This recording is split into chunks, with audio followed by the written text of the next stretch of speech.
Good evening. आज का class शुरू करते हैं और उसमें आज सीखेंगे इनडायरेक्ट टैक्स। इनडायरेक्ट टैक्स में हम लोग एक चैप्टर ऑलरेडी कर चुके हैं, दैट वाज कस्टम ड्यूटी। तो आज करेंगे जो last part, that is goods and service tax, GST. ये आपका 30 मार्क्स का सिलेबस है और इसमें 50-50 समझ लीजिए, एटलीस्ट 50%, मतलब 15 मार्क्स कम से कम आपको प्रैक्टिकल मिलेगा और बाकी 50% 15 मार्क्स थ्योरी मिलेगा। हो सकता है प्रैक्टिकल थोड़ा बढ़ जाए, मतलब 15 से 20 भी हो सकता है, तो 10 मार्क्स थ्योरी तो करना ही पड़ेगा आपको। तो इस चैप्टर में कुछ थ्योरी हम बता देंगे, वो क्या क्या करोगे, बट हाँ कुछ तो हम डिस्कस करेंगे भी। बट आज ओवरऑल आइडिया देते हैं जीएसटी क्या होता है और इसमें थोड़ा सा बेसिक कुछ कैलकुलेशन वो हम लोग सीखेंगे। ठीक है, तो let us start today's class. आज हम लोग जीएसटी डिस्कस करेंगे।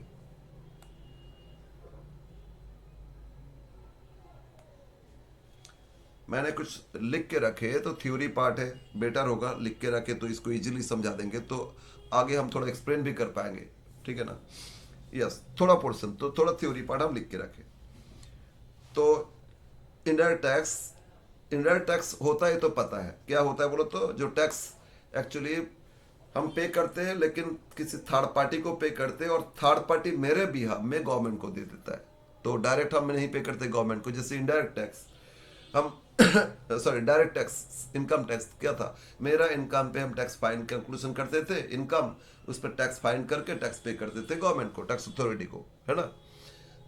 इसमें लेकिन क्या हो रहा है, इनडायरेक्ट टैक्स में मैंने डायरेक्ट अपना टैक्स बर्डन हम शिफ्ट कर देते किसी और पे और वो फिर किसी और पे शिफ्ट कर देता है, इस तरह शिफ्ट होता जाता है। तो अपना टैक्स बर्डन मैंने गवर्नमेंट को देते, लेकिन मैंने अब शिफ्ट कर देते, अल्टीमेटली ये बोल सकते मैंने किसी और से टैक्स लेते, किसी और का टैक्स लाइबिलिटी उनसे लेते और गवर्नमेंट को दे देते, टैक्स अथॉरिटी को। तो that is why indirect tax. ठीक है। नाउ, तो इनडायरेक्ट टैक्स इसीलिए पहले समझना होगा इनडायरेक्ट टैक्स कितना टाइप का था, क्योंकि जीएसटी हो गया तो क्यों जीएसटी आया इसके बारे में थोड़ा बहुत आइडिया होना चाहिए। तो इसमें क्या क्या पॉइंट लिखे, पहले indirect tax, tax levied on person by tax authority which are shifted to other person, एक लाइन में लिखे। या ये भी बोल सकते हो इनडायरेक्ट टैक्स जहां टैक्स पेयर पे करते इनडायरेक्टली थ्रू गवर्नमेंट, है ना, बस ये भी लिख सकते हो। नाउ एक्चुअली गवर्नमेंट का ना ये सबसे ज़्यादा रेवेन्यू अर्न करने का सेक्टर है, मतलब गवर्नमेंट सबसे ज़्यादा अर्न करते इसी पार्ट से, इनडायरेक्ट टैक्स से। क्योंकि डायरेक्ट टैक्स में हम लोग इतना ऑनेस्ट है इंडिया में कि टैक्स उतना ज़्यादा भरते नहीं, बोलोगे उतना कमाते नहीं इसीलिए भरते नहीं, नहीं, एक्चुअली हम लोग का मेंटेलिटी है कमाएंगे 10,000 रुपया तो दिखाएंगे 5,000। हाँ, इसमें एक ही है जो जिन लोगों ने प्रॉपर वे से टैक्स पे करता है, that that they are employees, मतलब सैलरीड पर्सन, उन्होंने चोरी उतना नहीं कर सकते। बट जितना भी बिजनेसमैन है सब कोई ह्यूज ह्यूज टैक्स एवेशन होता है, मतलब चोरी तो करते ही है। बट हाँ, उसको बोल नहीं सकते चोरी कर रहे हो, प्लान करो जो भी करो उसके हिसाब से टैक्स उन लोगों ने कम पे करते। बट यही तो है, इसीलिए ना डायरेक्ट टैक्स मतलब इनकम टैक्स का रेवेन्यू गवर्नमेंट को उतना नहीं मिलता है जितना इंडायरेक्ट टैक्स से आता है। तो ऑब्वियसली गवर्नमेंट को रन करना है तो इंडायरेक्ट टैक्स से ले लो। हम लोग क्या होता है ना, सामान खरीदने जाते, कुछ एग्जांपल आगे देंगे। सामान खरीदने जब जाते तो हम सामान खरीदने के टाइम उसके साथ टैक्स भी दे देते, लेकिन हम ये नहीं सोचते कि दे रहे हैं, अरे ठीक है वो सामान खरीदे उसका खर्चा लग रहा है, वो कुछ एक्स्ट्रा ले रहा है, बस खर्चा एक्स्ट्रा लग रहा है थोड़ा बहुत, ये मान के चलते वो सामान मेरा सामान है ना, उसका यूज लेंगे, उसका बेनिफिट हम उठाएंगे, तो उसके लिए पे किए। लेकिन एक्चुअली अल्टीमेटली गवर्नमेंट ही लिया आपसे, क्योंकि आपसे डायरेक्ट बोलता है आप जो भी इस साल सामान खरीदे ना उस पर बाद में ईयर एंड में टोटल काउंट करके दे दो, हम लोग कुछ नहीं पे करते, तो ये प्रॉब्लम होता। तो इसलिए इनडायरेक्टली क्या कर रहे गवर्नमेंट, ये टैक्स ले रहे हैं। और इसमें क्या होता है ना, इसमें गवर्नमेंट का रेवेन्यू बढ़ गया, क्योंकि ये तो भाई चोरी नहीं कर सकते, सामान खरीदने जाओगे तो टैक्स तो इंक्लूड करके ही है ना। बोलोगे सर हम लोग तो बिना बिल लेते, छोटा लोकल लोकल स्टोर्स में जाते, वो तो एमआरपी इंक्लूसिव ऑफ टैक्सेस लिखा रहता है, तो मतलब टैक्स तो उसमें इंक्लूड है, उसी प्राइस आपसे ले रहे हैं, मतलब अल्टीमेटली गवर्नमेंट तो ले लिया ना पैसा, तो आप ही टैक्स पे किए, तो हम लोग वो नहीं देखते, हम लोग सकते हो सामान के लिए दिए। इसीलिए गवर्नमेंट इसी सोर्स को ज़्यादा ट्रस्ट करता है और इसी सोर्स से कमाने का कोशिश करता है, क्योंकि आपको देना ही है। ये नहीं बोल सकते कि बाद में देंगे, ईयर एंड में पूरा ईयर का जितना होगा उसके हिसाब से देंगे। कि तुरंत पे कर देते हो ना आप टैक्स। यस, तो मेजर सोर्स ऑफ गवर्नमेंट और टैक्स पेयर इसको अवॉइड नहीं कर सकते, ठीक है, चाहे बिल बनाए ना बनाए, एमआरपी तो खरीद रहे हैं ना, मतलब वो टैक्स ऑटोमेटिकली पे करे, इंक्लूसिव है। अब आ जाते हैं नेक्स्ट पॉइंट, ये जो indirect tax major maximum tax है डेस्टिनेशन बेस्ड टैक्स, मतलब जो फाइनल कंज्यूमर एंड यूजर वही उसको टैक्स पे करते और बाकी सब उसको शिफ्ट कर देते। बोले थे ना मेरा बार्डन मैंने शिफ्ट कर दिए, मेरा एक बिजनेस है, मेरा मेरा रिटेल शॉप है, तो हम कस्टमर को बेचे, उनसे लिए और वो टैक्स किसको दिए, गवर्नमेंट को दिए, तो मेरा अपना पॉकेट से तो नहीं दे रहे, तो शिफ्ट कर दिया मैंने बार्डन, ठीक है ना। मैंने खरीदे थे कुछ सामान, तो उस टाइम जो बेचा था वो लिए थे हमसे, वो भी पे किया था, और मैंने फिर इसको बेचे, जिनको बेचे उनसे कलेक्ट कर लिए। लेकिन जो फाइनल यूजर है तो वो किसको बेचेंगे, वो किससे रिकवर करेंगे टैक्स, तो उनको ही पे करना होता है फाइनली, इसीलिए इसको बोलते हैं डेस्टिनेशन बेस्ड या consumption based tax. Okay, final user and users वो एक्चुअली टैक्स पे करते, राइट। ये पॉइंट लिखे, it is a destination based tax, also we can say consumption based tax. So the end users, final consumer actually paid such tax indirectly to tax authority through third person, मतलब through seller है ना, wholesaler, dealer, retailer, manufacturer, इन लोग के through से हम लोग tax पे कर देते हैं। ओके, और एक होता है पॉइंट लिखे नहीं, मल्टी स्टेजेस टैक्स, मतलब इस जो गुड्स और सर्विस दिया जा रहा है इसके बहुत सारे स्टेज से फाइनल कंज्यूमर के जा रहे हैं ना, तो बहुत सारे स्टेज से गवर्नमेंट टैक्स ले रहे हैं। पहले मैन्युफैक्चरर से लिए, वो बेचे थे डीलर को, उनसे लिए, ठीक है, फिर डीलर होलसेलर को बेचे तो डीलर होलसेलर से लिए और वो पे कर दिए, फिर डीलर, फिर होलसेलर रिटेलर को बेचे, वो भी उसमें टैक्स लिए रिटेलर से, वो फिर टैक्स पे कर दिए, रिटेलर फाइनली कंज्यूमर को दिए, अब वो टैक्स कलेक्ट किए और फिर दे दिए टैक्स। तो डिफरेंट स्टेजेस में मल्टी स्टेजेस टैक्स कैलकुलेशन होता है। इनकम टैक्स में इस तरह मल्टी स्टेज नहीं होता, वन मतलब टोटल इनकम पे वन टैक्स, ठीक है, लेकिन इसमें हम मल्टी स्टेजेस में टैक्स ले रहे हैं। टैक्स तो एक ही है जीएसटी, लेकिन डिफरेंट स्टेजेस में टैक्स कैलकुलेशन कलेक्ट किया जा रहा है, राइट। ओके, नेक्स्ट, अब इसमें कुछ पॉइंट लिखते हैं। इनडायरेक्ट टैक्स कितना सारे था प्री जीएसटी एरा, मतलब जीएसटी एरा से पहले कौन कौन सा टैक्स था, इनडायरेक्ट टैक्स जो था प्री जीएसटी, ओहो क्या हुआ, प्री जीएसटी एरा मतलब जीएसटी जब लागू हुआ इंडिया में, उससे पहले जीएसटी तो नहीं था ना, उसमें क्या क्या इनडायरेक्ट टैक्स था। अब फिर पोस्ट जीएसटी, आफ्टर जीएसटी, ये क्या क्या टैक्स आ गया। तो प्री जीएसटी में एक्चुअली टैक्स तो गवर्नमेंट का रेवेन्यू है, और हम लोग का यहाँ इंडिया में स्टेट गवर्नमेंट भी होता है, फिर आपका सेंट्रल गवर्नमेंट होता है ना, कुछ यूनियन टेरिटरी होता है, तो स्टेट को भी तो इनकम चाहिए और सेंट्रल को भी चाहिए। तो कुछ टैक्सेस प्री जीएसटी में सेंट्रल को मिलता था और कुछ टैक्सेस स्टेट को मिलता था। क्या क्या टैक्स था उसको एक बार डिस्कस कर रहे हैं। सेंट्रल को जो टैक्स मिलता था, एक सेंट्रल एक्साइज ड्यूटी, ठीक है, सेकंड सर्विस टैक्स और कस्टम ड्यूटी। सेंट्रल को ये सारा टैक्स मिलता था, और एक सेंट्रल सेल टैक्स आता है, लेकिन वो टैक्स अल्टीमेटली स्टेट को ही मिलता था। नाम है सेंट्रल सेल टैक्स, लेकिन वो स्टेट को मिलता था। तो अब समझते हैं ये सेंट्रल एक्साइज ड्यूटी क्या था ना। एक्साइज ड्यूटी था मैन्युफैक्चरिंग टैक्स। अगर मैन्युफैक्चरिंग कंपनी आप चला रहे हो, मैन्युफैक्चर कर रहे हो, तो आपको कुछ टैक्स देना होगा, ठीक है। तो हाँ, कुछ एक्सरसाइजेबल गुड्स होता है उस पर जनरली, सब पे नहीं, एग्जाम्प्टेड गुड्स भी इसमें था। एक्साइज ड्यूटी मतलब सेंट्रल एक्साइज ड्यूटी एक्ट उसमें था, अब तो सब हट गया, सब मार्ज हो गया ना।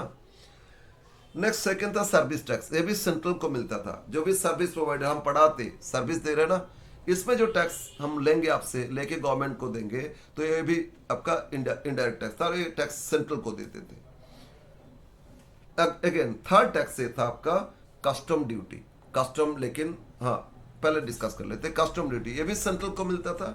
कस्टम जस्ट इंपोर्ट एक्सपोर्ट पे लगता था, ठीक है। तो ये ड्यूटी, कस्टम के अंदर बहुत सारे ड्यूटीज, हम लोग कस्टम ड्यूटी पढ़े ना, anti dumping, safeguard duty and lots of duties are there, तो सब बाद में, बट कस्टम के अंदर आ गए कस्टम ड्यूटीज। तो ये सारा सेंट्रल को मिलता था, और स्टेट को भी मिलता था। स्टेट वैट या सेल टैक्स, कुछ स्टेट में वैट अप्लाई होता था, कुछ स्टेट में सेल टैक्स चालू होता था, लगता था, फिर सबका अलग अलग रेट था स्टेट का।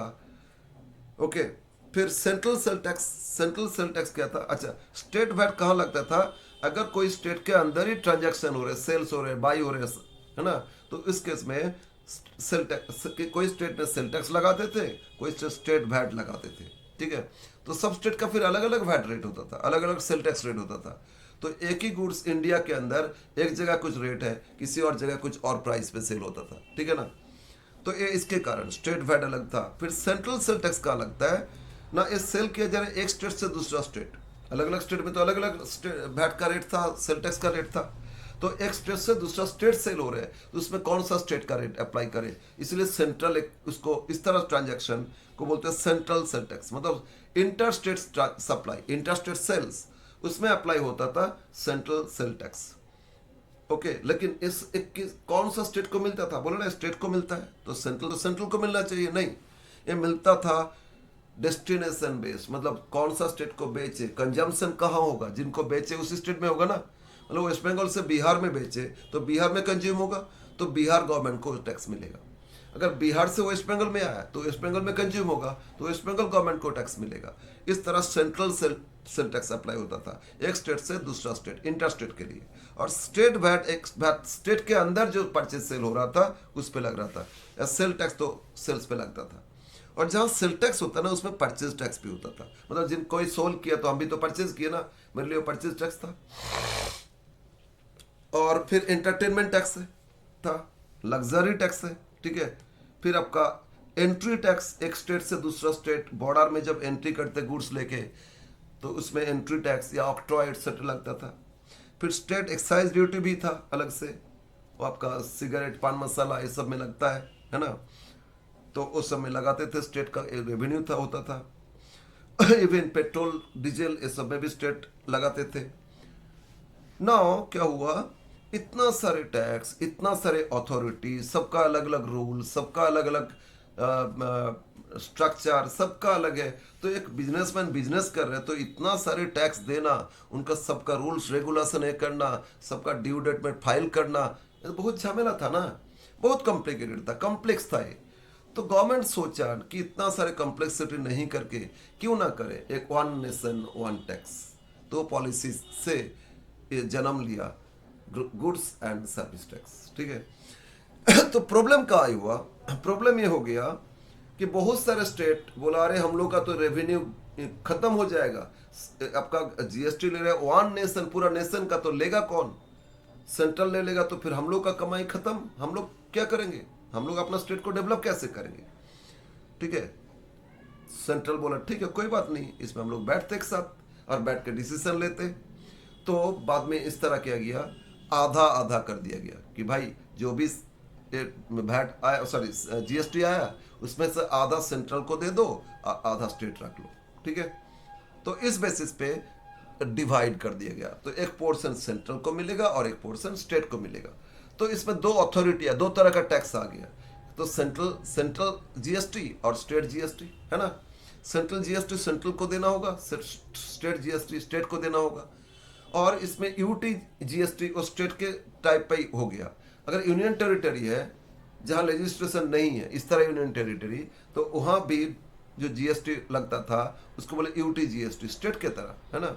उसमें यूटी को भी मिलता था और सेंट्रल को भी मिलता था। जैसे अगर वेस्ट बंगाल के अंदर मैंने कुछ बेचे तो उसमें जो जीएसटी हम कलेक्ट करेंगे उसमें से हाफ स्टेट को देंगे, हाफ सेंट्रल को देंगे। इसी तरह लद्दाख में जो परचेज सेल हो रहा है लद्दाख के अंदर ही, तो उसमें उन लोगों भी तो जीएसटी कलेक्ट किया ना, तो उसमें आधा लद्दाख रखेंगे और आधा सेंट्रल को मिलेगा। मतलब वही सेम रूल है जो स्टेट का रूल है, स्टेट और सेंट्रल में डिवीजन हो रहा था, यूनियन टेरिटरी और सेंट्रल में भी उसी तरह डिवीजन होता है। यूनियन टेरिटरी को इसमें स्टेट के हिसाब से मान के चल सकते हो। बट अगर एक स्टेट से दूसरा स्टेट ट्रांजैक्शन होगा, सप्लाई होगा, तो इस केस में इंटर स्टेट सप्लाई, जैसे यहाँ sale tax, central sale tax लगता था ना, और इंटर स्टेट सप्लाई में IGST, इंटीग्रेटेड जीएसटी, इस तरह का जीएसटी लगेगा, ठीक है। तो स्टेट के अंदर ट्रांजैक्शन हो रहे हैं with in state, intra state, तो उसमें दो टैक्स लगेगा, CGST SGST या UTGST CGST, है ना। और अगर इंटर स्टेट मतलब एक स्टेट से दूसरा स्टेट हो रहा है तो उसमें IGST लगेगा, ओके। और जीएसटी में आगे देखेंगे, जीएसटी में बेनिफिट क्या हो रहा है, ठीक है, बेनिफिट क्या हो रहा है वो सब देखेंगे। तो इतना सारे टैक्स को मार्ज करके एक ही tax, one nation one tax, इसके लिए 2003 से इनिशिएटिव उठाया गया था, लेकिन इंडिया का पॉलिटिक्स है, चलचे ना चल बिना, ये करने नहीं देंगे, ये सब हो रहा था। बट जितना भी डेवलप कंट्री है ना, वहाँ जीएसटी चलता है। जितना डेवलप कंट्री वहाँ जीएसटी चलता है। तो जीएसटी में क्या होता है ना, ओवरऑल टैक्स बर्डन कम, मतलब पर्सन का कम हो जाता है, टैक्स कम होता है, हम लोग टैक्स कम पे करते हैं जीएसटी में, ठीक है। और उल्टा पहले ज़्यादा टैक्स लगता था, क्योंकि इतना सारे टैक्स है, टैक्स पे टैक्स लगता था, कैस्केडिंग इफेक्ट, वो सब हम आगे डिस्कस करेंगे। तो गवर्नमेंट ये सोचे थे कि सबको एक साथ कर दे, फिर स्टेट बोला ठीक है आधा आधा तो होगा, कोई प्रॉब्लम नहीं, आधा आप लीजिएगा आधा आप लेंगे। लेकिन इसमें भी हम लोग को डाउट है, कुछ स्टेट बोला नहीं नहीं नहीं, इस तरह करने से प्रॉब्लम होगा। तो बहुत सारे स्टेट कुछ पर्टिकुलर आइटम को ये मतलब ये जीएसटी से बाहर रखने के लिए रिक्वेस्ट किया कि ठीक है हम लोग मान लेंगे, सब सभी में तो कीजिए, लेकिन कुछ सामान वो अलग रखिए जिसमें जीएसटी अप्लाई ना हो। तो उस केस में जीएसटी अप्लाई नहीं हो रहे, उसमें पुराना रूल के हिसाब से चल रहे हैं, और उसमें स्टेट कस्टम भी लगा देता है, फिर स्टेट वैट भी लगा देते, वो सब लगाते, ठीक है ना। स्टेट वैट लगेगा, कस्टम लगेगा, उसमें जीएसटी नहीं है। तो इसलिए पेट्रोल का दाम देखोगे, मुंबई में कुछ और है, वेस्ट बंगाल में कुछ और है, किसी और स्टेट में कुछ और है, क्योंकि सब स्टेट अपने से जो वैट चार्ज किए है ना, या कस्टम एक्साइज चार्ज किए, वो ड्यूटी डिफरेंट है। तो इसके कारण क्या हो रहा है, डिफरेंट स्टेट में डिफरेंट प्राइस आ गए। बट जो जीएसटी के अंदर में आ गया, all over India same rate, अगर कुछ गुड्स में रेट मेंशन कर दिया जीएसटी में कि इस गुड्स पे 5% टैक्स है, तो आप वेस्ट बंगाल में भी खरीदोगे 5% ही देना होगा, और आप मुंबई में भी खरीदोगे 5% ही देना होगा। तो डिफरेंट गुड्स के लिए कैटेगरिकली डिवाइड किया गया, इस गुड्स पे इतना परसेंट, इस गुड्स पे इतना परसेंट, तो जीएसटी इस तरह हो गया। तो इसमें बेनिफिट कितना सारे हो गया, इतना सारा टैक्स नहीं देना है, सिर्फ जीएसटी दे देना है। और पहले सेंट्रल कुछ लेता था, स्टेट भी कुछ चार्ज कर रहा है, सेंट्रल बोल रहे वो मेरा टैक्स है, वो आप हम रिकवर करने नहीं देंगे, स्टेट बोल रहे ठीक है वो मेरा है, वो सेंट्रल के लिए अलग हम नहीं करेंगे, तो कोई कंपेंसेशन नहीं, ठीक है, कोई टैक्स क्रेडिट नहीं। तो इसमें कॉस्ट टैक्स भी करते तो मेरा कॉस्ट हो जाता था, उस पे भी टैक्स लगता था। सेंट्रल पे पहले एक्साइज लगा दिए, इसके बाद हम सेल किए तो हम स्टेट सेल टैक्स लगा दिए, तो स्टेट सेल टैक्स लगाए तो वो जो एक्साइज ड्यूटी लग गया था है ना, वो ऐड करके तो सेंट्रल कॉस्ट मेरा आ गया था, और जो ऐड करके कॉस्ट आया उस पर फिर हम सेल टैक्स लगाए, तो टैक्स पे भी तो टैक्स लग गया ना, एक्साइज ड्यूटी जो लग गया था उस पर भी तो टैक्स लग गया। तो टैक्स पे भी टैक्स लगना, उसको बोलते हैं कैस्केडिंग, CASCADING, कैस्केडिंग इफेक्ट। तो टैक्स पे टैक्स लगता था, कैस्केडिंग इफेक्ट होता था। लेकिन अब जीएसटी आने के बाद जब इतना सारे टैक्स एक हो गया ना, single tax, one nation one tax, तो इसके कारण क्या हुआ ना, वो कैस्केडिंग इफेक्ट गायब हो गया, टैक्स पे और टैक्स नहीं लगता है, एक ही तो टैक्स लेते हैं ना, जो सप्लाई या वैल्यू ऑफ सप्लाई, उस पर बस टैक्स कैलकुलेशन कर लो। ये नहीं कि पहले से एक्साइज ड्यूटी दिखा दो, इसके बाद बाहर से इंपोर्ट किए तो इंपोर्ट ड्यूटी, कस्टम भी ऐड करो, फिर इसके बाद आधार, सब कुछ करने के बाद फिर जो फाइनली सेल किए तो सेल टैक्स जोड़ो, और इसके बाद अलग अलग टैक्स पे करते जाओ। तो टैक्स इसमें क्या होता है, तो आपका ड्यूटी एक ही लगता है, वन नेशन वन टैक्स, समझ में आया। फिर बोले वही कुछ आइटम को इससे बाहर रखा गया, इसीलिए जीएसटी में सभी आइटम नहीं है, कुछ छोड़ के बाकी सब में all over India same rate चलता है। लेकिन कस्टम को भी अलग रखा गया, कस्टम ड्यूटी ये सेपरेट रखा गया इससे, और स्टेट एक्साइज ड्यूटी को भी अलग रखा गया, स्टेट एक्साइज ड्यूटी को भी इसमें से अलग रखा गया, राइट। तो अब आफ्टर जीएसटी मतलब पोस्ट जीएसटी एरा में इसमें मेनली दो तरह का टैक्स हम लोग पढ़ेंगे। हम लोग का सिलेबस में एक जीएसटी है और क्या है, कस्टम है, कस्टम कर चुके थे, जीएसटी। अब जीएसटी में आ जाते। जीएसटी फर्स्ट टाइम इंडिया में लॉन्च हुआ था, बोलो 2003 से तो इसका बात चलता गया, ठीक है। पहले यूपीए गवर्नमेंट मतलब कांग्रेस गवर्नमेंट लेके आए थे, उस टाइम बीजेपी ना मना कर रहे थे, नहीं चल बेना। फिर बीजेपी लेके आए, कांग्रेस मना कर रहा था, लेकिन फाइनली बीजेपी गवर्नमेंट में ही फर्स्ट कौन सा डेट में 1 जुलाई 2017 को 70 तो आया नहीं, 17 को इनेक्ट हुआ इंडिया में, पूरा इंडिया में हुआ लेकिन जम्मू कश्मीर छोड़ के, ठीक है। बाद में जम्मू कश्मीर में भी वो आ गया और उस 8 जुलाई मतलब बस 7 दिन 8 दिन बाद जम्मू कश्मीर भी उसको अप्रूव कर लिए। तो पूरा इंडिया, पहले कश्मीर का अलग होता था, अब ये नहीं है, total all over India one nation one tax हो गया, ठीक है ना। तो ये था आपका जीएसटी का कहानी। अब आ जाते जीएसटी में कुछ और पॉइंट।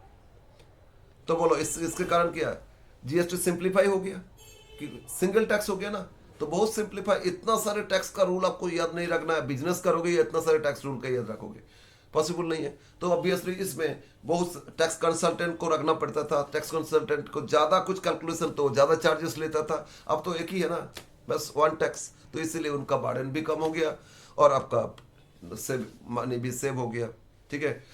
तो बहुत सारे बेनिफिट है। तो फीचर्स ऑफ जीएसटी, इसमें फीचर्स कुछ देखते हैं। फीचर्स मतलब characteristics, one nation one tax हो गया, मैक्सिमम इनडायरेक्ट टैक्सेस मार्ज सबसम्ड, मतलब मार्ज होना, मार्ज हो गया किसके, सबसम मतलब क्या होता है, maximum indirect taxes have been subsumed मतलब मार्ज्ड, किसके साथ हो गया, जीएसटी के साथ हो गया, all over the India. So whole nation पे has to pay one indirect tax, that is GST.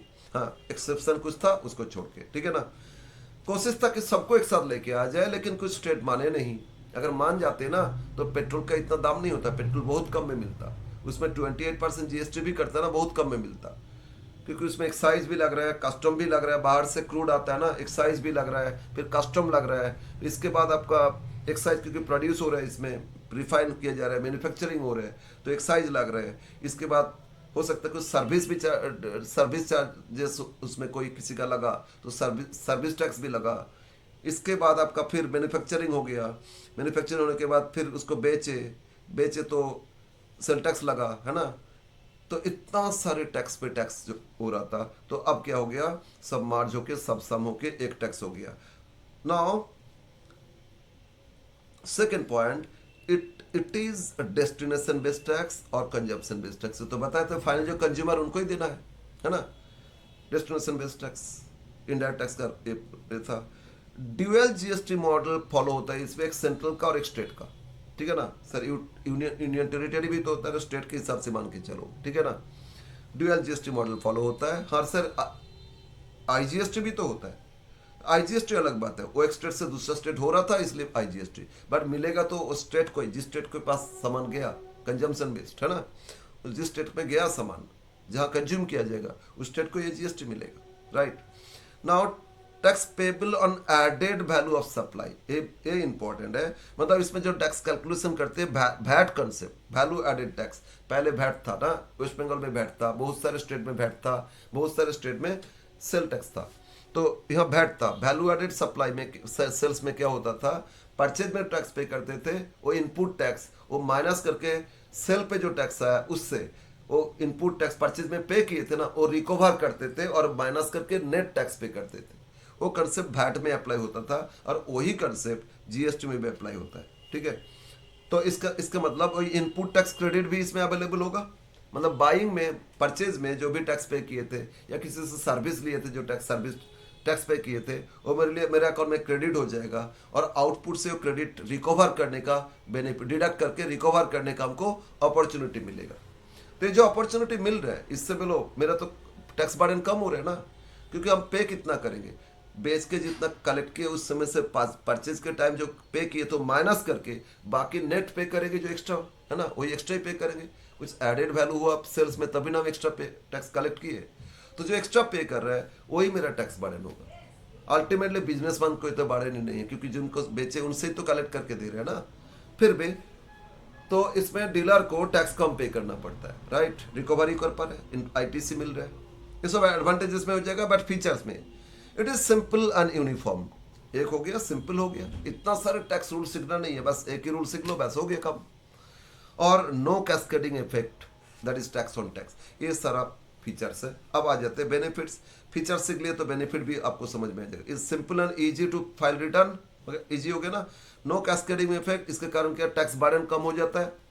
और it reduce price of goods and service, क्योंकि टैक्स पे टैक्स नहीं लग रहा तो प्राइस का कॉस्ट नहीं बढ़ रहा है, कॉस्ट कंपैरेटिवली कम होगा, वन टैक्स हो गया ना, इसीलिए तो प्राइस कम होगा। तो कंज्यूमर को भी लेस पेमेंट करना पड़ता है, कंज्यूमर को भी बेनिफिट मिलता है, फाइनल कंज्यूमर को, है ना। Next, it increase the tax revenue of government, क्यों सर, कम टैक्स पे करे तो टैक्स रेवेन्यू कैसे बढ़ेगा? एक्चुअली सब टैक्स नेट में आ जाते। इनपुट टैक्स क्रेडिट ये बेनिफिट लेने के लिए हम लोग बाई करते, उस टाइम टैक्स पे कर देते। ह्यूज क्वांटिटी बाई किए ना, टैक्स पे कर दिया, आगे बेच के रिकवर करेंगे। तो मैक्सिमम डीलर होलसेलर इन लोगों ने क्या किया ना, जीएसटी में रजिस्ट्रेशन करा लिए, नहीं तो इनपुट टैक्स क्रेडिट का बेनिफिट नहीं मिलेगा, है ना। हम खरीदे पे की, उसका रिकॉर्ड क्या है, तो खरीदने के टाइम जीएसटी इन, अब रजिस्ट्रेशन नंबर रहेगा ना, GSTIN, तो उससे हमको रजिस्ट्रेशन करना होता है, सबका यूनिक एक नंबर होता है। तो मेरा जो नंबर है उसके हिसाब से मेरा अकाउंट में क्रेडिट होगा, ITC, है ना, जब परचेज किए थे, पे किए थे। तो जब हम प्रॉपर वे से बिल के साथ प्रॉपर वे से बाई करेंगे, तब ना हम उस इनपुट टैक्स क्रेडिट का बेनिफिट मिलेगा, रिकवर करने का बेनिफिट मिलेगा, नहीं तो मेरा तो कॉस्ट ही लग जाएगा ना। इसीलिए जब रिकवर करने का बेनिफिट है, सबकी अपॉर्चुनिटी अवेल करना चाहते हैं, और अपॉर्चुनिटी अवेल करना चाहते हैं तो लीगल वे से वो टैक्स, इनपुट टैक्स पे करते हैं परचेज पे, और एक बार वो परचेज पे किए तो फंस गए ना बेचारा, क्योंकि वो नेट पे आ गए, गवर्नमेंट को पता चल गया इनका अकाउंट में जमा हुआ, तो बेच के तो इनको तो रिकवर करना है, टैक्स फाइलिंग कब करेगा देखते। तो इसीलिए मैक्सिमम क्या हो गया ना, टैक्स नेट में आ गया, ये जो GST का नेट, ये नेट में आ गया। पहले नेट, इस नेट से सब बाहर रहता था, क्योंकि इस तरह नहीं होता था, तो इसमें सब बाहर रहता था, सब अपने ऐसे बिल करो नहीं करो भाई, इनडायरेक्ट वैसे, इलीगल वैसे। बट यह क्या होना, ITC के कारण सबको ये फाइल करते, ITC पे करते इनपुट टैक्स क्रेडिट, तो फिर वो बेनिफिट लेने के लिए, रिकवर करने के लिए फाइल दिखाते, तो फिर उसको टैक्स फाइल करना ही होता है, आउटपुट माइनस इनपुट करके पे करना होगा। दैट इज वाई क्या हो रहा है ना, इसमें बहुत सारे ट्रेडर टैक्स नेट में आ गए, और सब जब नेट में आ गए, अल्टीमेटली गवर्नमेंट को सबसे कम मिल रहा है, बट ओवरऑल जब इतना सारे टैक्स बार्डन, टैक्स ब्रैकेट में आ गए, टैक्स नेट में आ गए, सबसे थोड़ा थोड़ा करके बहुत ज़्यादा टैक्स कलेक्शन हो रहा है। इसीलिए पहले प्री GST में जो टैक्स कलेक्शन होता था गवर्नमेंट का, पोस्ट GST में बहुत ज़्यादा बढ़ गया, बहुत ज़्यादा बढ़ गया, ठीक है। Huge quantity, huge amount of tax increase हो गया। गवर्नमेंट को अब ये करना चाहिए, टैक्स में ना और रेट कम कर देना चाहिए, और रेट कम करने से और रिलीफ होगा, कस्टमर को भी रिलीफ मिलेगा, जो पब्लिक है कॉमन, उन लोगों को भी रिलीफ मिलेगा। तो गवर्नमेंट को सोचना चाहिए, सिर्फ टैक्स कलेक्ट करने से नहीं, टैक्स कलेक्ट करके प्रॉपर वे से तो इसका यूटिलाइजेशन इंडिया जैसा कंट्री में होता नहीं, सब ब्यूरोक्रेसी, बहुत कुछ यहाँ प्रॉब्लम है, बहुत कुछ। इसके कारण कोई भी सच्चा नहीं है ना, तो ब्यूरोक्रेसी और डिले करता रहता है, पर सबको ये चाहता है कि उल्टा पुल्टा करके कुछ ये करे, सब कोई भाई, किसी का मेंटालिटी उतना नहीं ऑनेस्ट नहीं है भाई, हम भी नहीं है, बस क्या बोले गैर। तो इसमें इस तरह टैक्स को हम लोग क्या करते हैं, सबको टैक्स ब्रैकेट में लेके आना, तो सबको लीगल वे से करना होता है ना, इसीलिए केवल टैक्स बढ़ गया, थोड़ा थोड़ा करके, थोड़ा बूंद बूंद में समुंदर बनता है, वही सेम थिंग, समुंदर बन गया, ह्यूज टैक्स, अब रेवेन्यू कलेक्ट होना शुरू हो गया। अभी तो कल ये सुने कि वो, अरे पॉपकॉर्न में भी टैक्स लगा रहे हैं, अरे सीतारमन भी एकदम दिमाग खराब हो गया वो मैम का। इतना कुछ ये नहीं करना चाहिए, थोड़ा बहुत हाँ ठीक है, लग्जरी टैक्स बोल के स्टेट को तो है ना, तो वो स्टेट को दे दीजिए, या आपका एंटरटेनमेंट टैक्स में उसको ऐड करने के लिए दीजिए। आप ये सब GST TST में क्यों लेके आ रहे हो भाई, छोड़ो ना भाई। थोड़ा और एक करोगे, देख के एकदम नेसेसरी है, नेसेसरी आइटम्स है, नेसेसरी आइटम्स बहुत सारे DST से बाहर एग्जाम्प्टेड गुड्स बोल के रखा है, लेकिन बहुत सारे लेके भी आ गए, पहले नहीं तब लेके आ गए। तो ये सब कर रहे हैं इन लोगों ने, देख रहे कैसे दिमाग लगा रहे, कैसे कहाँ से टैक्स थोड़ा ज़्यादा कलेक्ट किया जाए। हाँ, डेवलपमेंट हो रहे हैं, इंफ्रा डेवलप हो रहे हैं, सब कुछ हो रहा है, इसके लिए चाहिए, लेकिन डेवलप के साथ साथ पब्लिक वेलफेयर भी एक बैलेंस होना चाहिए, बस ये बात है मेरा, और कुछ नहीं। एनीवे, तो इसमें इंक्रीज हो रहा है टैक्स रेवेन्यू गवर्नमेंट का, साथ साथ क्योंकि सब टैक्स नेट में आ गए, इसके कारण टैक्स रेवेन्यू हो रहा है, और ITC अवेल करने के लिए एक पॉइंट लिखे, ये बेनिफिट ही है ना। Next, gains to manufacturer and exporter, their product reaches to customer at below price, क्योंकि बोलो ना परचेज में टैक्स पे की तो बाद में रिकवरी कर रहे हैं, तो टैक्स बर्डन कम हो रहे हैं, उनका टैक्स बर्डन कर रहे, तो सामान का कॉस्ट भी तो कम हो रहा है ना। नहीं तो परचेज में टैक्स तो मेरा कॉस्ट हो जाता था, अब वो तो रिकवरी होगा तो कॉस्ट नहीं है, तो कॉस्ट कम हो गया, परचेज कॉस्ट कम हो गया, तो सेलिंग प्राइस भी तो कम होगा ना। तो इसीलिए अल्टीमेट गुड्स जो consumer, final consumer, and consumer ना, तो वो कंज्यूमर जो पे कर रहे हैं वो कम ही पे कर रहे हैं, ये एक टैक्स होने के कारण। तो अल्टीमेटली इसके कारण क्या हो रहा है, कंज्यूमर कम टैक्स पे करे तो कंज्यूमर का सेविंग्स हो रहा है, कंज्यूमर उसको कुछ किसी और गुड्स में या किस और सर्विस में उसको अप्लाई कर रहे हैं, तो उसको यूज कर रहे हैं, तो अल्टीमेटली ओवरऑल कंजम्पशन बढ़ गया। अगर ओवरऑल कंजम्पशन बढ़ गया तो कंपनी एक्सपोर्ट और मैन्युफैक्चर उन लोग का टर्नओवर सेल्स बढ़ जाएगा, रेवेन्यू बढ़ेगा, और रेवेन्यू बढ़ेगा तो प्रॉफिट बढ़ेगा, और इस तरह ग्रो होते रहेगा। तो ये बेनिफिट है, और इसीलिए ना टैक्स रेट को और थोड़ा कम कर देना चाहिए। कम करने से उल्टा और ज़्यादा ही टैक्स पे होगा, उल्टा और ज़्यादा टैक्स पे करेगा। उन लोगों ने अभी भी 2 नंबर ही करते, 2 नंबर ही जो करने वाला है ना वो कभी सुधरेगा नहीं, वो तो रेगुलर करते रहे थे। खैर, तो ये सारा बेनिफिट हम लोग लिखे। अब हम लोग कुछ डिस्कस करेंगे जो वैल्यू एडेड टैक्स बोले थे ना, वैट रूल, इसी बेसिस पे कैसे टैक्स होता है वो हम लोग सीखेंगे। और फिर ओके, तो अब आज इसमें बहुत सारे पॉइंट डिस्कस करना था। सप्लाई क्या होता है, time of supply, value of supply, ये सब कैलकुलेशन। फिर आपका मतलब कंपोजिशन स्कीम, फिर mix supply, lots of things you have to learn. ठीक है, तो बहुत कुछ हम लोग को सीखना होगा, थियोरेटिकली सीखे, लेकिन प्रैक्टिकल जो देता है हम उस पर पहले आएंगे। इसीलिए हम आते पहले देखते जीएसटी से पहले कैसे टैक्स होता था, अब जीएसटी के बाद कैसे टैक्स कैलकुलेशन होगा। ठीक है, वैल्यू एडेड जो टैक्स बोले थे ना, वो कैसे वैल्यू एडेड टैक्स हो रहा है देखो। या जीएसटी से पहले छोड़ो ना, वैल्यू एडेड टैक्स ही समझाते हैं। ओके, हम दोनों ही समझाते हैं, कंपैरिजन करेंगे, आपको समझ में आ जाएगा पहले ज्यादा टैक्स क्यों लगता था और आफ्टर जीएसटी क्यों कम हो रहा है। ठीक है, मान लो कुछ सामान मैंने खरीदे, एक एग्जाम्पल ले रहे, ये एग्जाम्पल आप समझ लेना, तो आपको क्या बेनिफिट मिलेगा ना। आप जीएसटी का क्वेश्चन जो लॉन्ग है ना वो आराम से कर पाओगे, आराम से कर लोगे एकदम। मेनली इसमें हाँ गुड्स है, सर्विस है, बहुत कुछ है, ठीक है, लेकिन क्वेश्चन जो देगा ना वो गुड्स पे ही देगा आपको मैक्सिमम। तो अल्टीमेटली वो जो सेल टैक्स था पहले, वैट था, वही कंसेप्ट है, उसी को कर लो, बस आपका हो गया, मेजर पार्ट हो जाएगा। ठीक है ना। अब छोटा छोटा पार्ट और एक एक क्लास में बहुत सारे पोर्शन डिस्कस कर सकते हैं। तो एग्जाम्पल इसमें calculation of tax before and after GST,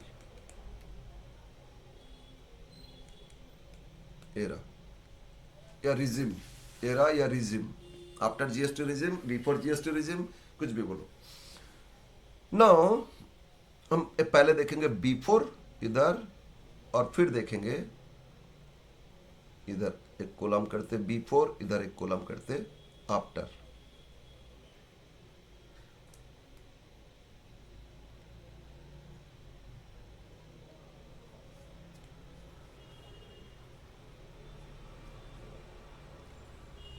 pre post,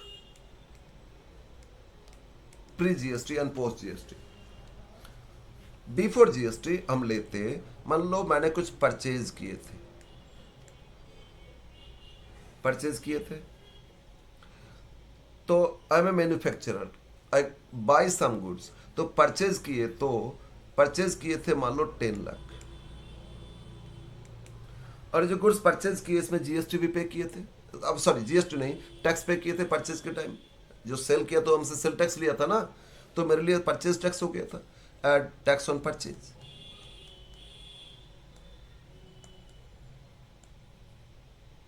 purchase पे टैक्स था 10%, हम फ्लैट 10% ही ले रहे हैं, 10% टैक्स था। तो ये जो 10 लाख, इस पे 10% मतलब 1 लाख हमको टैक्स देना पड़ा। ठीक है ना, तो ये मेरे लिए कॉस्ट हो जाता था। तो 10 + 1 कितना हो गया, 11 लाख, राइट। लेकिन पोस्ट जीएसटी एरा में बोल रहा है ये जो 1 लाख टैक्स पे किए, ये आपका अकाउंट में क्रेडिट हो गया, आईटीसी मिलेगा आपको, आईटीसी मिलेगा, इनपुट टैक्स क्रेडिट मिलेगा, वो 1 लाख का आईटीसी मिलेगा, 1 लाख का। मतलब बाद में बेच के ये जो परचेज में टैक्स पे किए तो रिकवर ही कर लेंगे। जब रिकवर हो जाएगा तो मेरे लिए कॉस्ट क्यों लगेगा भाई, वो तो कॉस्ट नहीं था ना, तो ये कॉस्ट नहीं था। तो इस केस में मेरा कॉस्ट कितना, पोस्ट जीएसटी एरा में 10 लाख ही मेरा परचेज कॉस्ट था, ठीक है ना। तो प्री जीएसटी में जो टैक्स पे किए थे परचेज पे, ठीक है, वो क्या था, वो मेरा कॉस्ट लग जाता था। बाहर स्टेट से लेके आए तो दूसरा स्टेट से, तो उसमें सेल टैक्स लगाया था ना, तो हाँ वो किस स्टेट को मिलेगा वो अलग बात है, लेकिन सेंट्रल सेल टैक्स लगा था, तो जोड़ लिया, ये जोड़ के इतना आ गया था। अब फिर इसमें क्या हुआ, हम लोग मैन्युफैक्चरिंग करें तो एक्साइज ड्यूटी बाहर से लेके आते तो फिर कस्टम तो अभी भी लगता है, इसीलिए उस कस्टम को इग्नोर कर रहे हैं। एक्साइज ड्यूटी मतलब मैन्युफैक्चरिंग पे उन लोगों ने एक्साइज ड्यूटी कितना परसेंट, 8% चार्ज कर देते, ठीक है। तो ये जो 1,10,000 मतलब 11 लाख, उस पर 8% लगेगा, ये नहीं कि इतना पे लगेगा, ठीक है। हम मैन्युफैक्चरिंग कर रहे हैं तो सॉरी इसमें मैन्युफैक्चरिंग हो रहे हैं तो मैन्युफैक्चरिंग कॉस्ट भी तो जोड़ेंगे ना, फिर इसके बाद ये देखेंगे।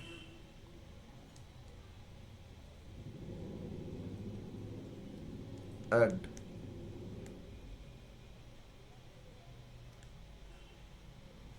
मैन्युफैक्चरिंग एक्सपेंसेस, वेजेस पे किए, अदर एटसेट्रा पे किए, उसमें 6 लाख पे किए, तो इधर भी 6 लाख आएगा, है ना। 11 6 कितना हो गया, 17 लाख, और इसमें कितना हो गया, 16 लाख। हम अदर मैन्युफैक्चर में एक्साइज भी नहीं भी ले तो भी देखोगे इसमें कितना प्री जीएसटी एरा में कितना ज़्यादा कॉस्ट, ज़्यादा प्राइस हो जाता है, पोस्ट जीएसटी कितना बेनिफिट मिलता है। नेक्स्ट मैन्युफैक्चरिंग एक्सपेंसेस ऐड किए तो ये टोटल कॉस्ट हो गया, है ना। इसमें अलग अलग जैसे वेजेस है, मैन्युफैक्चरिंग एक्सपेंसेस है, ये सब बोल के दे सकता है, बट जोड़ लेना टोटल कॉस्ट। अब टोटल कॉस्ट है तो प्रॉफिट ऐड करके ही तो बेचोगे ना, तो अब मैंने प्रॉफिट आप फिर जोड़ रहे हैं। प्रॉफिट मैंने सोचे जो भी कॉस्ट है उस पर 20% ऑन कॉस्ट जोड़ के हम बेचेंगे, तो बोलो 17 लाख के 20%, 3,40,000 प्रॉफिट जोड़ेंगे, जोड़ के सेलिंग प्राइस आएगा। लेकिन इसमें 1,16,00,000 पे 20%, 3,20,000 ये जोड़ के हम बेचेंगे, तो सेल्स प्राइस आ गया, सेल्स प्राइस आया, है ना। तो इस सेलिंग प्राइस इसमें कितना 20,40,000 ये हो जाएगा सेल्स प्राइस, बट इसमें 19,20,000 ये हो जाएगा सेल्स प्राइस। देखो प्राइस, देखो जीएसटी में प्राइस कम हुआ ना, अल्टीमेटली जो कंज्यूमर कंज्यूम करेगा उनको तो कम पे करना होगा। इसमें मान लो लाखों आइटम्स बनाए तो लाख से डिवाइड करके एक सेलिंग प्राइस हो गया, है ना। फिर ये सेल्स प्राइस पे ऐड करेंगे ना sale tax, tax on sales add करके क्या आएगा, सेल टैक्स, सॉरी सेल्स के तो सेल टैक्स भी तो लगता था ना, तो सेल टैक्स उसमें ऐड हो जाएगा। ऐड करके क्या मिलेगा, sales price MRP inclusive of all taxes, MRP fix हो जाएगा ना, तो सेल टैक्स मान लो टैक्स रेट वही 10% ही लेते, ठीक है। सेम प्रोडक्ट है तो 10% लेते, तो 10% कैटेगरी का ही गुड्स है, तो 10% का कोई रेट नहीं है, जीएसटी में कुछ और रेट है, लेकिन हम समझा रहे पहले जो था उसके हिसाब से अब करोगे तो कितना प्री जीएसटी में वैल्यू होता था, अब पोस्ट जीएसटी कितना। तो सेल टैक्स 10%, तो 20,40,000 पे 10%, 2,04,000, और इसमें 1,92,000 ये ऐड करके ये आएगा आपका सेल्स प्राइस,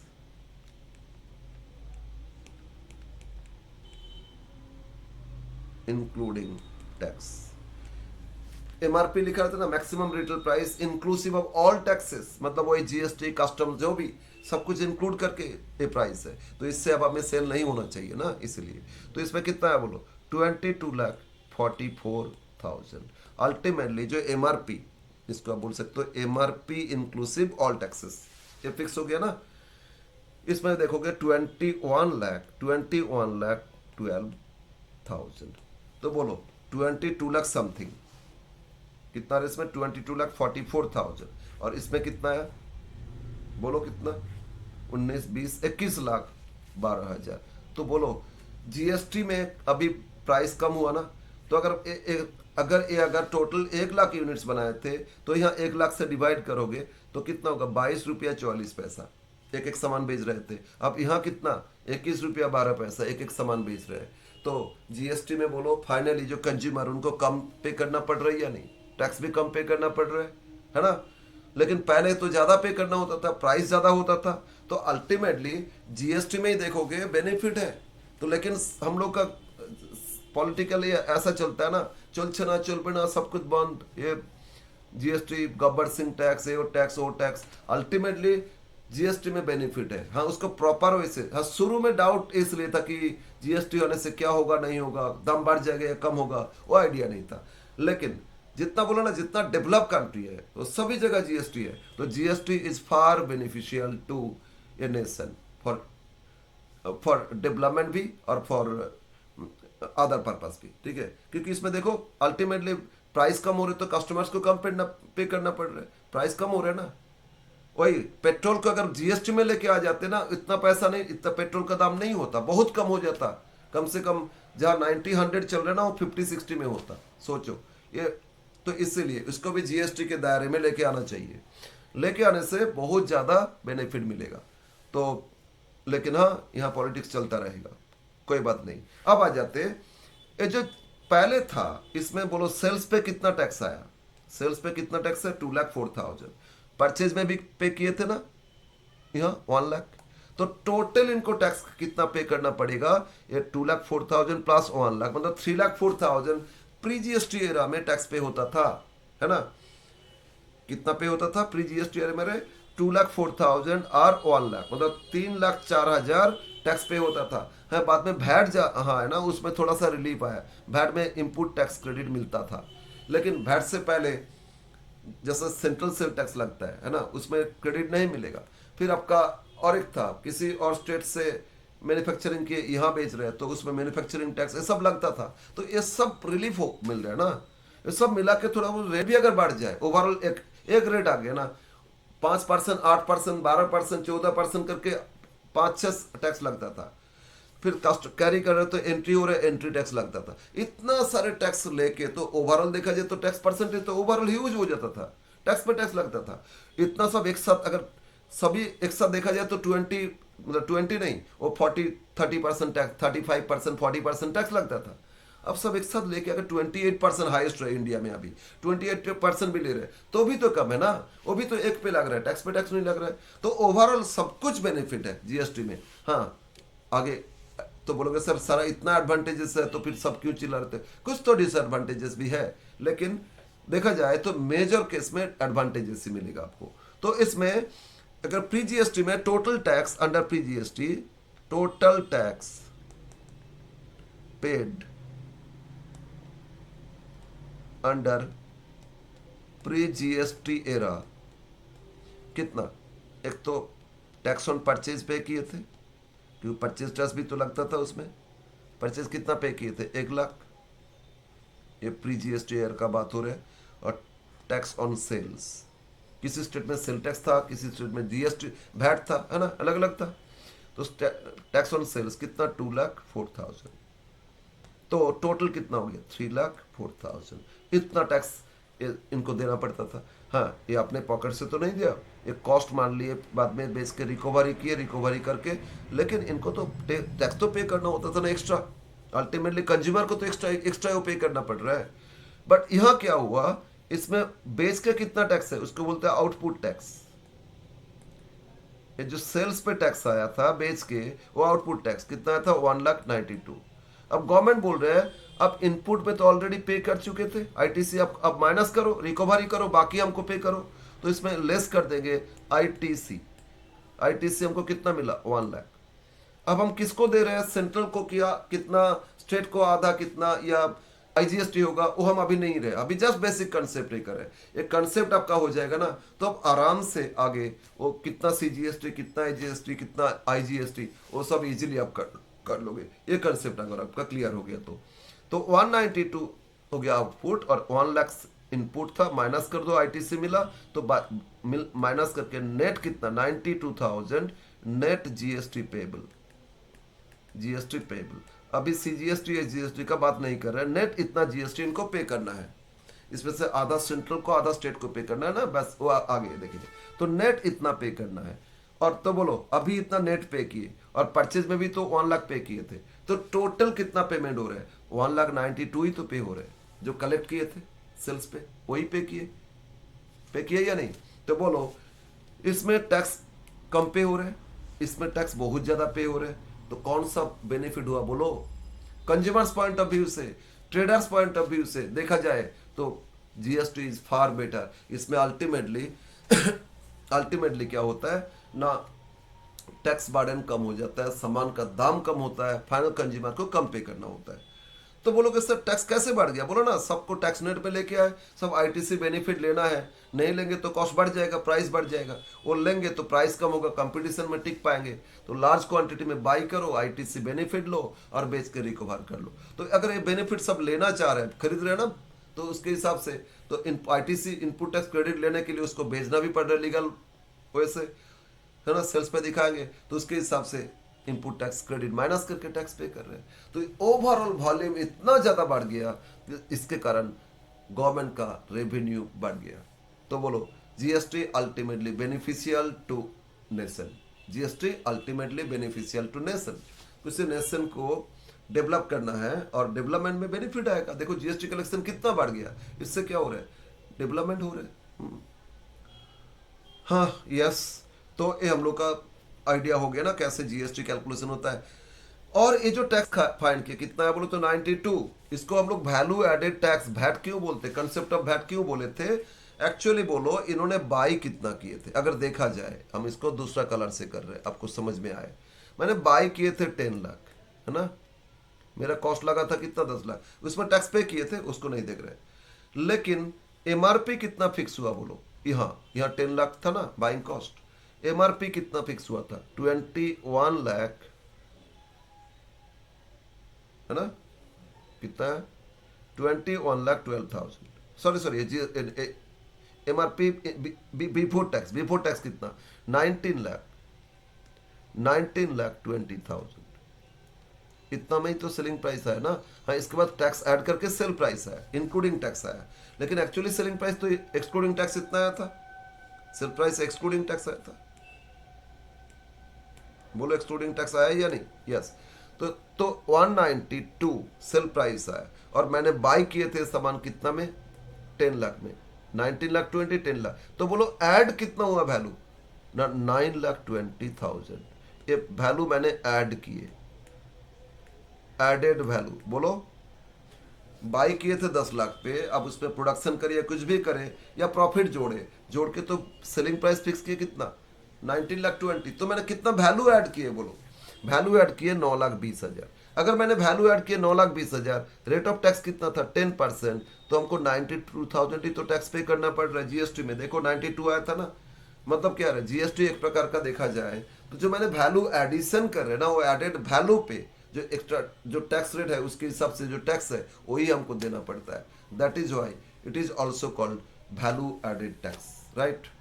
इसको टू डिफरेंट वे से कर सकते हैं। अभी बोलो कितना वैल्यू ऐड किए उस पर टैक्स रेट लगा दो, उसमें भी हो जाएगा। और दूसरा वे, अब इनपुट मतलब बाई और आउटपुट मतलब सेल्स, ये फाइंड करो, सेल्स पे आउटपुट टैक्स फाइंड कर लोगे और बाई पे इनपुट टैक्स फाइंड कर लोगे और आउटपुट से इनपुट माइनस करोगे तो भी आ जाएगा नेट जीएसटी पेबल।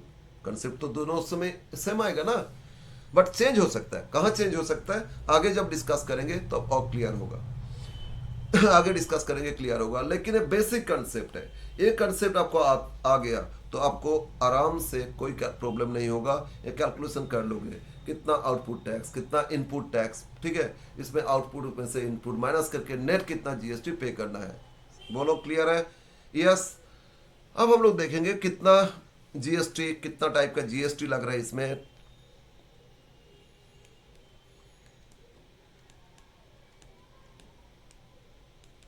कुछ नहीं टाइस, मतलब इसमें जीएसटी कैलकुलेस कलेक्ट कौन कर रहा है, दो, एक तो सेंट्रल और एक स्टेट, है ना।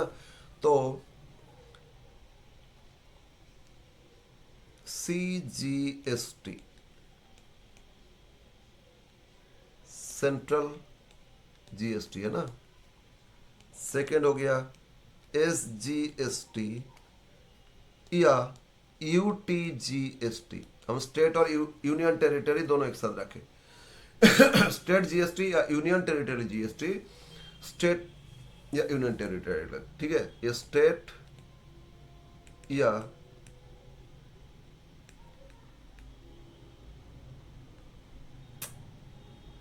टेरिटोरी लिखना था।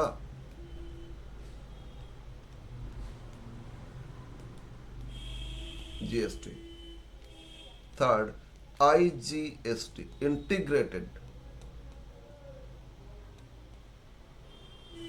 Integrated GST. सर इंटीग्रेटेड कहाँ लगता है? ओके, तो बोले थे ना सेंट्रल और स्टेट, बोले हम लोग आधा आधा बांट लेंगे। तो मतलब ये हो रहा है आपका, ये जो दोनों, ये दोनों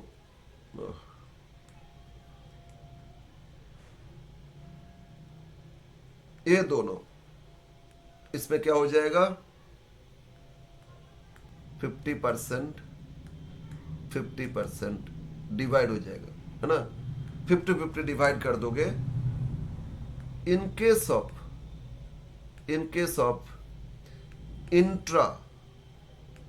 इंट्रा स्टेट या यूटी सप्लाई। सर इसका मतलब क्या हो रहा है? विद इन स्टेट या विद इन यूनियन टेरिटरी। अगर union territory with in transaction मतलब सप्लाई हो रहे, सप्लाई मतलब कोई सामान करना या गुड सर्विस देना, ठीक है, सामान बेचना या सर्विस देना, सप्लाई करना, ठीक है ना? तो इंट्रा स्टेट मतलब विद इन स्टेट या विद इन यूनियन टेरिटरी कुछ सप्लाई दिए मतलब बेचे, तो उस केस में जो जिनको बेचे उनसे टैक्स कलेक्ट करेंगे और उसमें से 50% सेंट्रल को दिया जाएगा, सेंट्रल जीएसटी मतलब सीजीएसटी बोल के, और 50% स्टेट को दिया जाएगा एसजीएसटी बोल के, ठीक है? तो हाफ सीजीएसटी हो गया और हाफ एसजीएसटी हो गया। तो इसमें जो ओवरऑल टैक्स रेट है, मतलब किसी सामान में टैक्स रेट है 18%, ऐसे बहुत सारे रेट है, मतलब 0.5% है, फिर 3% है, फिर आपका 5% है, फिर कंपेंसेशन स्कीम में और भी कुछ रेट है, 6% भी है सर्विस पे, फिर आपका 12% है, फिर 18% है और लास्ट 28%। इतना सारे रेट अलग अलग है, अलग अलग प्रोडक्ट का है। कुछ सामान है जीरो रेटेड, मतलब उसमें टैक्स का रेट जीरो है, किसी पर्टिकुलर केस में जीरो है, अदरवाइज उसमें टैक्स लगता है बहुत, मतलब 18% कैटेगरी में आता है वो सामान, 18% कैटेगरी में। लेकिन कुछ पर्टिकुलर प्लेस और पर्टिकुलर सप्लाई में उसमें जीरो रेट हो गया। जैसे एग्जांपल लेते अगर हम इंडिया से बाहर एक्सपोर्ट करेंगे तो उसमें गवर्नमेंट एक्सपोर्ट प्रमोट करने के लिए, एक्सपोर्ट ज़्यादा से बढ़ेगा ना, उसको हम लोग का स्टेट डेफिसिट घट कम होगा, उसमें बेनिफिट देगा। एक्सपोर्ट प्रमोट करने के लिए बोलता है ठीक है, इसमें आपका सेल्स पे कोई टैक्स नहीं लेंगे, सेल टैक्स जिसको बोलते हैं, या कस्टम एक्साइज है ना, कस्टम वो नहीं चार्ज करना है, तो जीएसटी भी नहीं चार्ज करना है। देखो परचेज में आईजीएसटी चार्ज कर रहे थे ना, तो इस केस में वो रिलीफ दिया गया, तो मतलब जीरो रेटेड हो गया। लेकिन वही गुड्स इंडिया में बेच रहे तो टैक्स लग रहा है 18%, बट एक्सपोर्ट करो तो उसमें वो जीरो रेटेड हो गया। तो ये एक्चुअली टैक्सेबल गुड्स है, कुछ रेट से टैक्स पे करते, बट कुछ स्पेस में कुछ पर्टिकुलर ट्रांजैक्शन में वो जीरो रेटेड हो गया, ठीक है? अदरवाइज क्या रेट है बोले ना, 5% है, फिर आपका 12% है, फिर 18% है, फिर 28% है, 0.5%, इस तरह बहुत सारे रेट अलग अलग है, ओके? और जो 18% है तो ओवरऑल टोटल रेट हो गया, उसमें से आधा 9% स्टेट का हो जाएगा, 9% सेंट्रल का हो जाएगा, या 9% यूनियन टेरिटरी का हो जाएगा, 9% सेंट्रल का हो जाएगा, सीजीएसटी और यूटी जीएसटी हो जाएगा, ठीक है ना? ये दोनों में आधा आधा बांट दो। लेकिन जहां आपका आईजीएसटी इंटीग्रेटेड टैक्स ये लगेगा इंटर स्टेट, फुल रेट 18 तो 18%, इसमें आधा आधा नहीं करना, full rate at interstate supply. Interstate मतलब क्या? One state to other state. Interstate supply है तो इस केस में आईजीएसटी रेट फुल रेट लगेगा 18 तो 18%, हाफ हाफ करना नहीं है, ठीक है? आईजीएसटी अलग से हम लोग कैलकुलेशन करेंगे, उसमें इनपुट आउटपुट माइनस करके नेट आईजीएसटी पेबल हो जाएगा। इसी तरह एसजीएसटी का भी देखेंगे, ठीक है? ओके, इतना। और कुछ केस में एक्चुअली जीएसटी कंपेंसेशन सेस लगता है, ठीक है? कुछ स्पेसिफिक गुड्स के लिए एक कंपेंसेशन सेस लगाया गया है, तो जीएसटी कंपेंसेशन सेस कुछ लगेगा जिसमें बोलेगा उसी में सेस लगाना है, और स्टेट का बात है, ये स्टेट को मिलेगा, ठीक है? ओके, एक्चुअली ये प्रमोट करने के लिए स्टेट सोच रहे थे कि मेरा प्री जीएसटी में जो रेवेन्यू होता था वो ज़्यादा नहीं होगा, इसलिए पोस्ट जीएसटी में वो कंपेंसेशन सेस कुछ पर्टिकुलर प्रोडक्ट में लगाया गया और कुछ स्टेट के लिए वो चार्ज किया जाएगा, ठीक है ना। यस, तो अल्टीमेटली 3 तरह का ये इसमें आया, सीजीएसटी, एसजीएसटी या यूटीजीएसटी। ये नॉर्मली क्या होता है, विद इन स्टेट जब सप्लाई होगा तो इस केस में अप्लाई होगा, टोटल टैक्स को 2 भाग में डिवाइड कर दोगे, और अगर एक स्टेट से दूसरा स्टेट सप्लाई हो रहा है तो उसमें आईजीएसटी लगेगा, और उस आईजीएसटी में सिंगल रेट रखाएंगे, फुल रेट अप्लाई करोगे, ठीक है। यस, और फिर जीएसटी लायबिलिटी कैसे कैलकुलेशन करोगे, तो जीएसटी लायबिलिटी कैलकुलेशन कैसे करोगे ना, जीएसटी लायबिलिटी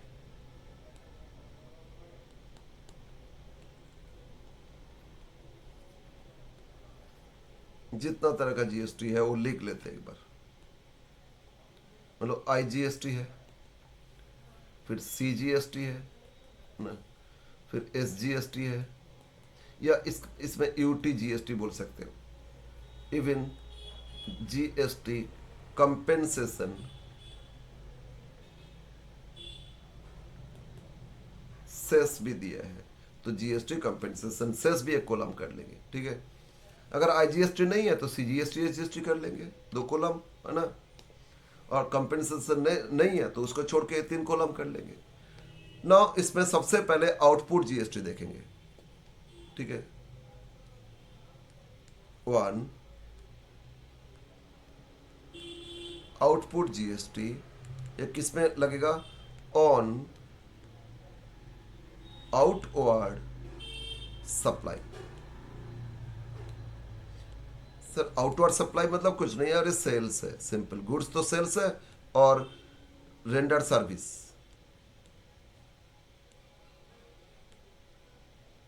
मैंने किसी को सर्विस दी है, जैसे आपको पढ़ा है तो आपसे हम ले रहे हैं, जो फीस मिलेगा उसके साथ हम जीएसटी ले लेंगे, ठीक है। तो ये हो गया आपका आउटपुट जीएसटी, ये सेल्स पे या सर्विस जिनको दिए उनसे लेंगे। तो output GST with in state हो गया तो सीजीएसटी एसजीएसटी में आधा आधा डिवाइड कर देंगे, और इंट्रा स्टेट, एक स्टेट से दूसरा स्टेट हो गया तो आईजीएसटी उसमें लगा देंगे। और अगर कंपेंसेशन है तो कंपेंसेशन सेल्स भी आउटपुट पे जितना वो लिख लेंगे। और सेकेंड इससे माइनस कर देंगे input GST if ITC available, अगर इनपुट टैक्स क्रेडिट आपको अवेल किया जाए, आप कर रहे हो ना, कब मिलेगा आईटीसी उसका डिटेल से आगे सीखेंगे। मेनली आउटपुट टैक्स सेल्स पे फाइन कर लोगे, और इनपुट टैक्स से परचेज पे करोगे, purchase of inward supply on ये लिख लेंगे।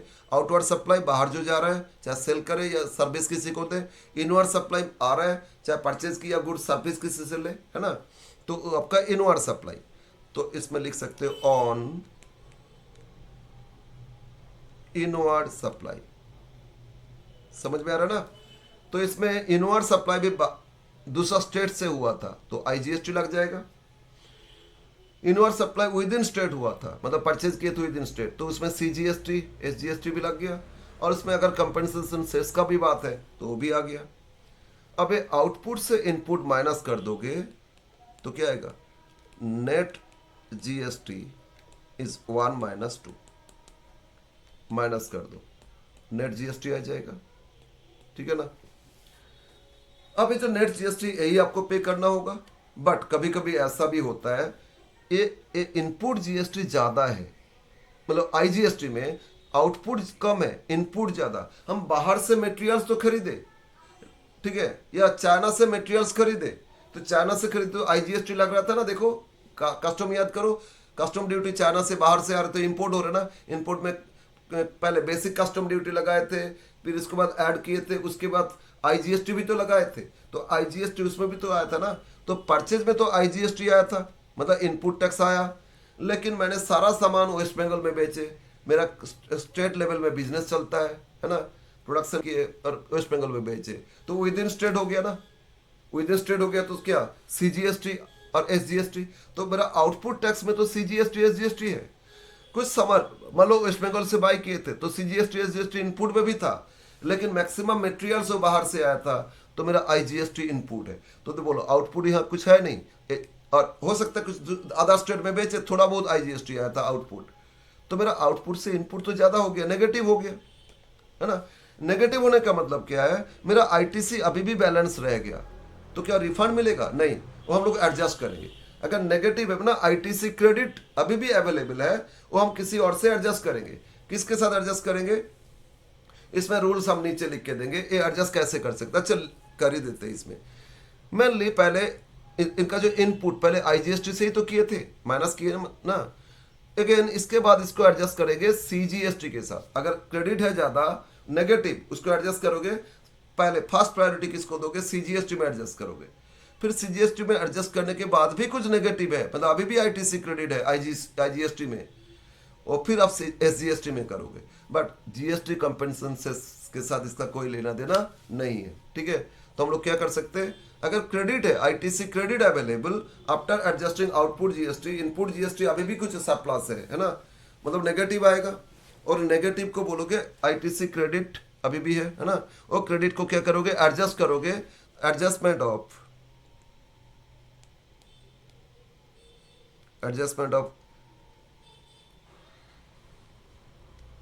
आईटीसी ऑन आईजीएसटी, ठीक है, विथ,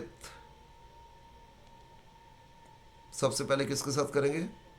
फर्स्ट सीजीएसटी, तो सीजीएसटी से माइनस कर देंगे, इधर उतना नेगेटिव आ गया था, इधर ऐड कर लेंगे, इधर माइनस कर देंगे, नेगेटिव इधर शिफ्ट कर दिए, ठीक है। फिर सेकंड, सबसे पहले सीजीएसटी में करोगे, फिर एसजीएसटी में करोगे, तो जितना एसजीएसटी में कर रहे हैं इधर ऐड कर लेंगे और एसजीएसटी से माइनस कर देंगे। मतलब क्या हो रहा है, मैंने आईटीसी क्रेडिट, ये अगर आईजीएसटी में क्रेडिट रह गया बैलेंस तो नेगेटिव आ गया ना, इधर 50,000 इधर 1.5 लाख, तो 50 माइनस 1.5 लाख कितना हो गया? नेगेटिव 1 लाख। तो नेगेटिव 1 लाख मतलब क्रेडिट एक्स्ट्रा है, तो क्रेडिट को हम एडजस्ट कर सकते हैं। आईजीएसटी में अगर है उसको हम सीजीएसटी में कर सकते हैं, सीजीएसटी के बाद भी कुछ रह गया तो उसको एसजीएसटी में कर सकते हैं, राइट। बट जीएसटी कंपेंसेशन में ये सब नहीं किया जाएगा। अब आ जाते हैं नेक्स्ट, अगर मान लो आईजीएसटी में पॉजिटिव है लेकिन सीजीएसटी और एसजीएसटी इसमें नेगेटिव आया, तो सीजीएसटी में नेगेटिव मतलब आईटीसी बैलेंस है, क्रेडिट है ना, वो क्रेडिट हम लोग आईजीएसटी में एडजस्ट कर सकते, एसजीएसटी में नहीं। सीजीएसटी में आईटीसी है तो किस में एडजस्ट कर सकते हैं? आईजीएसटी में। एसजीएसटी में है वो भी एडजस्ट कर सकते हैं आईजीएसटी में, लेकिन सीजीएसटी में नहीं। तो मतलब सीजीएसटी एसजीएसटी एक दूसरे में एडजस्ट नहीं कर सकते, एक दूसरे में एडजस्ट नहीं कर सकते। बट सीजीएसटी आईजीएसटी में हो जाएगा, एसजीएसटी भी आईजीएसटी में कर सकते। तो अगेन लिख लेते हैं एडजस्टमेंट ऑफ, इसको दूसरा कलर में कर लेते हैं, adjustment of ITC on CGST with, किसके साथ करेंगे? IGST only. तो इधर माइनस करेंगे और इधर ऐड, अगर नेगेटिव आया सीजीएसटी में तभी ना करेंगे, नेगेटिव नहीं है तो नहीं करोगे ना। और adjustment of ITC on SGST with, एक ही है इसमें, आईजीएसटी। मतलब यहाँ भी अगर नेगेटिव आया वो इधर ऐड करेंगे और इधर माइनस करेंगे। तो किसके साथ किसको एडजस्ट कर सकते हैं वो बताए, बट कभी भी हम लोग इसको कंपेंसेशन से इसमें नहीं कर सकते, राइट। और ये सब करने के बाद फाइनली जो आएगा ना, ये हो गया नेट जीएसटी पेबल। आपको नेट इतना ही जीएसटी पे करना है, अगर पॉजिटिव है तो ठीक है, नेगेटिव था तो नील हो जाएगा, ठीक है। और बैलेंस जितना पॉजिटिव है उतना ही आप पे करोगे, right. Yes sir.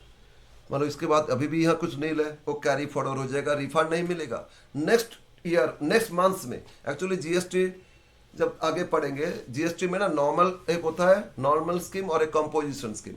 Normal scheme में हर महीना जीएसटी देना होगा, आपको फाइलिंग करना होगा।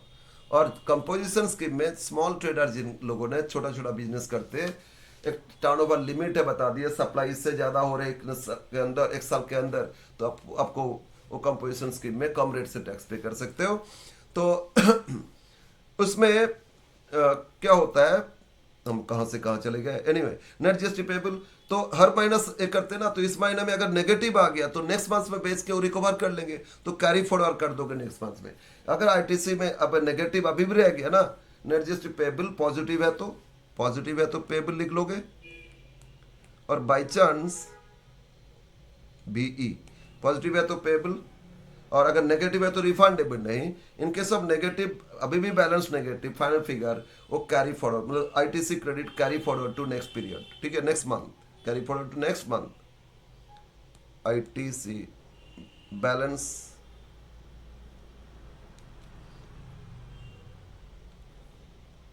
of negative, sorry, if any,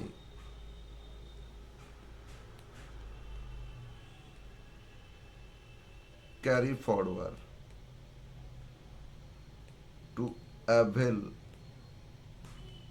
ITC input tax credit in next period, ठीक है। तो इसमें ये भी हो सकता है लास्ट पीरियड में कुछ ब्रॉड फॉरवर्ड करेंगे, वो आईटीसी में ऐड कर लेंगे, ये जो इनपुट टैक्स क्रेडिट है ना इसमें ऐड कर लेंगे। अभी कुछ इनपुट टैक्स पे किए थे परचेज पे, और फिर लास्ट पीरियड का भी ब्रॉड फॉरवर्ड करके टोटल आ जाएगा, फिर आउटपुट से इनपुट माइनस करेंगे, फिर नेगेटिव आ गया तो एडजस्ट करेंगे, और एडजस्ट होकर सब पॉजिटिव आ गया तो सब पे हो जाएगा, और जहाँ नेगेटिव आया था एडजस्ट किया तो उसमें थोड़ी जीरो हो जाएगा, और पूरा एडजस्ट हुआ नहीं अभी भी नेगेटिव रह गया तो कैरी फॉरवर्ड कर दोगे। हो सकता है सब में नेगेटिव आ गया तो किसी में एडजस्ट नहीं करना, टोटली कैरी फॉरवर्ड कर दोगे, ठीक है। यस, ये था आपका कैलकुलेशन ऑफ जीएसटी लायबिलिटी। इस बेसिस पे हम लोग कर सकते हैं, बट हम लोग आगे पढ़ेंगे नेक्स्ट क्लास में कि ये जो आउटपुट जीएसटी वो कैलकुलेशन कैसे करोगे, इनपुट कैसे करोगे, वो सारा हम लोग सीखेंगे, ठीक है ना। एक्चुअली सप्लाई पे आएगा ऑन आउटवर्ड सप्लाई, तो आउटवर्ड सप्लाई में सप्लाई क्या होता है, ठीक है, टैक्सेबल टर्नओवर क्या होता है, तो वो सब हम लोग सीखेंगे आगे नेक्स्ट क्लास में सीखेंगे। बट ये ध्यान में रखना, ये जो हम लोग सीखे, क्या चीज़ सीखे, ये आपका पोस्ट जीएसटी कैलकुलेशन कैसे हो रहा था, ठीक है। बस ये बेसिस पे ही 10 मार्क्स क्वेश्चन आपसे पूछा जाएगा, लॉन्ग क्वेश्चन पूछा जाएगा, वो आपको अटेंड करना होगा। आउटपुट इनपुट सारा कैलकुलेशन, परचेज कर रहे, मैन्युफैक्चरिंग एक्सपेंसेस, अदर एक्सपेंसेस लगा, प्रॉफिट ऐड किए, ऐड करके बेच रहे हैं, तो सेलिंग प्राइस फिक्स करोगे, उस पर आउटपुट जीएसटी, और परचेज प्राइस पे इनपुट जीएसटी था, फिर आउटपुट से इनपुट माइनस करके वो आपका आईजीएसटी हो सकता है, सीजीएसटी या एसजीएसटी जहाँ है उसके हिसाब से कैलकुलेशन करके नेट जीएसटी पेबल बता दोगे। ये लॉन्ग क्वेश्चन आएगा आपका, ठीक है। और शॉर्ट में क्या देगा, ओनली कुछ सप्लाई दे दिए, यहाँ बेचे, वेस्ट बंगाल में बेचे, बिहार में बेचे, मेरा बिजनेस एक्चुअली वेस्ट बंगाल में है, मेरा रजिस्ट्रेशन है वेस्ट बंगाल से, तो फिर इस केस में टोटल जो सेल्स है इसमें कितना सेल्स पे आउटपुट टैक्स आएगा, और सिर्फ वही कैलकुलेशन दिखा दो 5 मार्क्स में। सिर्फ परचेज बहुत सारे दे दिया, इनपुट टैक्स फाइंड करो, वो आ जाएगा। तो इस तरह क्वेश्चन आपको दे सकता है। फिर बोला ना आगे बहुत कुछ सीखेंगे धीरे धीरे, अभी 30 मार्क्स का सिलेबस है और जीएसटी बहुत लेंथी है। सब मार्च हो गया ना, तो सब मार्च करके तो वॉल्यूम बढ़ेगा भाई, सब अलग अलग था, अलग अलग रूल्स था, सब मार्च करके तो जीएसटी लेके आया वन टैक्स, तो इसमें सब कुछ मार्च करके बनाना पड़ा ना, तो बहुत कुछ है इसमें, बस एक बेसिक आइडिया दिए। नेक्स्ट क्लास में थोड़ा बहुत और सीखेंगे और प्रैक्टिकल भी स्टार्ट करेंगे, ठीक है। यस, तो आज का क्लास इतना।